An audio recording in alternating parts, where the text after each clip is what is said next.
రాష్ట్ర ఆర్థిక పరిస్థితి బాగున్నా బాగలేకపోయినా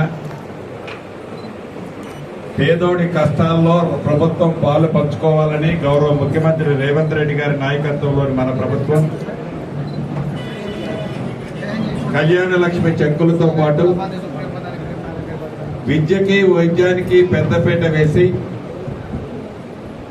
గడిచిన సంవత్సరంలో సీఎంఆర్ఎఫ్ కింద రాష్ట్ర ప్రభుత్వము 1,056 కోట్లు గడిచిన 10 సంవత్సరాలు ఆ ప్రభుత్వము ఏనాడు ఇంత ఖర్చు పెట్టలేదు. 1,056 కోట్ల రూపాయలు నిరుపేదలకు జబ్బు చేస్తే వారికి అండగా ఉండాలి అని ప్రతి పేదవాడికి రాష్ట్ర ప్రభుత్వం చేయూతనివ్వటం జరుగుతుంది. భవిష్యత్తులో మొన్న ఉగాది నుంచి సన్నబియ్యం ఇస్తున్నాం, ఇప్పుడు ఇల్లు ఇచ్చాం, ఇంకా ఇల్లు ఇవ్వాల్సిన వాళ్ళు ప్రతి గ్రామంలో ఉన్నారు. పేదోళ్ళు ఎవరైతే ఉన్నారో 2వ విడత మిగిలిన వాళ్ళకి ఇల్లు ఇచ్చుకుంటాం.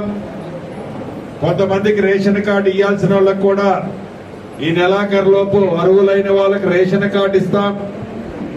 వీటితో పాటు నిరుద్యోగ యువత ఎవరైతే ఉన్నారో రాజీవ్ యువ వికాస్ కార్యక్రమం ద్వారా ప్రతి నియోజకవర్గానికి నిరుద్యోగ యువతకి 4,000 మందికి చేయూతనివ్వాలి అని రాష్ట్ర వ్యాప్తంగా 9,000 కోట్ల రూపాయలు ఈ కార్యక్రమానికి ఇచ్చే దిశలో గౌరవ ముఖ్యమంత్రి రేవంత్ రెడ్డి గారి ఆలోచన ఈ ప్రభుత్వానికి ఉన్నది అని మీ అందరికీ తెలుపుతూ, కొంతమందికి నేను ఎక్కువసేపు ఉంటే మీకు ఒత్తిడి పెరుగుద్ది కాబట్టి అధికారులు ఇక్కడుండి వచ్చిన వాళ్ళందరికీ చెక్కులు ఇచ్చి పంపిస్తారని తెలుపుతూ సెలవు తీసుకున్నాం. ప్రపంచంలో ఏ మూల ఏ క్షణం ఏం జరుగుతుందో వేగంగా తెలుసుకోవడానికి తొలి వెలుగు వాట్సాప్ ఛానల్ని ఫాలో చేయండి.